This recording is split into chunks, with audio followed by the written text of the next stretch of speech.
আসসালামু আলাইকুম ভিউয়ার্স। আজকে দেখব কিভাবে উইন্ডোজ 11 কম্পিউটারের সবগুলো ইনস্টল অ্যাপস বা প্রোগ্রামস একসঙ্গে দেখতে হয়। তো চলুন দেখা যাক।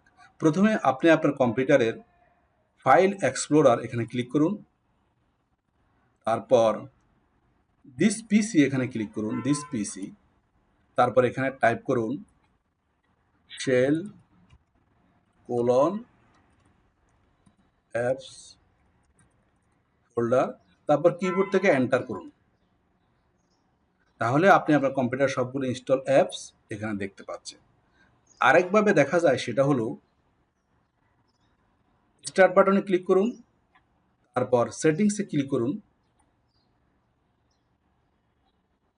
সেটিংস অপশন থেকে অ্যাপস ক্লিক করুন এবং ডান পাশ থেকে ক্লিক করুন ইনস্টলড অ্যাপস, এখানে ক্লিক করুন। তাহলে আপনি আপনার কম্পিউটার সবগুলো ইনস্টল অ্যাপস এখানে দেখতে পাচ্ছেন। তো ভিউয়ার্স, আশা করছি এই ভিডিওটি আপনাদের কাজে আসবে। সো প্লিজ ভিডিওটি লাইক করবেন এবং পরবর্তী ভিডিও দেখার জন্য চ্যানেলটি সাবস্ক্রাইব করে রাখবেন।